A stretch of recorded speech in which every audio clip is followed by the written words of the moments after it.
পৃথিবীর ৭০% এলাকায় সমুদ্র, যে সমুদ্রের বুকে চলাচল করে ছোট বড় অনেক জাহাজ। এটা সত্য, সমুদ্র দেখতে অনেক সুন্দর, কিন্তু গভীর সমুদ্রে আছে অবিশ্বাস্য কিছু জিনিস। হ্যাঁ, আর এই ভিডিওতে আমরা গভীর সমুদ্রে কি আছে তা জানবো, তাই ভিডিওটি শেষ পর্যন্ত দেখুন।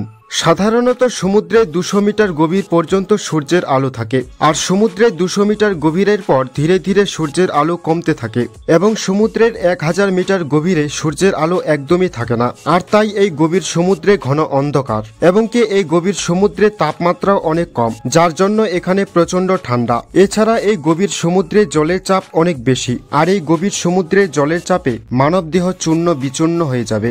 দীর্ঘ সময় ধরে বিজ্ঞানীদের ধারণা ছিল এই গভীর সমুদ্রে ঘন অন্ধকার, প্রচন্ড ঠান্ডা এবং জলের চাপ অনেক বেশি হওয়ায় এখানে কোনো প্রাণীর পক্ষে বেঁচে থাকা সম্ভব নয়। কিন্তু শুনলে অবাক হবেন, শেষ পর্যন্ত এই গভীর সমুদ্রে অ্যাংলার ফিশ, গালপার, ইল এবং জায়েন্ট স্কুইডের মতো অনেক প্রাণীর অস্তিত্ব পাওয়া গেছে।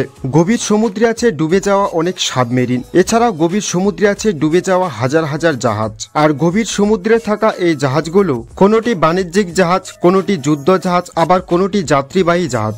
গভীর সমুদ্রে আছে অনেকগুলো সক্রিয় আগ্নেয়গিরি, আর এই সক্রিয় আগ্নেয়গিরি থেকে লাভা বের হয়। বিজ্ঞানীদের ধারণা অনুযায়ী গভীর সমুদ্রে প্রায় 20 মিলিয়ন টন সোনা ছড়িয়ে আছে। হ্যাঁ, গভীর সমুদ্রের সম্পর্কে অনেক কিছুই এখনো অজানা। আজ অব্দি গভীর সমুদ্রের সম্পর্কে মাত্র 20% জানতে পেরেছি। মানে চাঁদ এবং মঙ্গল গ্রহের সম্পর্কে যতটা জানি, তার থেকেও কম জানি গভীর সমুদ্রের সম্পর্কে। তবে গভীর সমুদ্রের সম্পর্কে আরো জানার চেষ্টা করছেন বিজ্ঞানীরা, আর ভবিষ্যতে হয়তো গভীর সমুদ্রের সম্পর্কে আরো জানতে পারবো। তো আপনি এই ভিডিওটি কোন দেশ থেকে দেখছেন তা কমেন্ট করে জানান।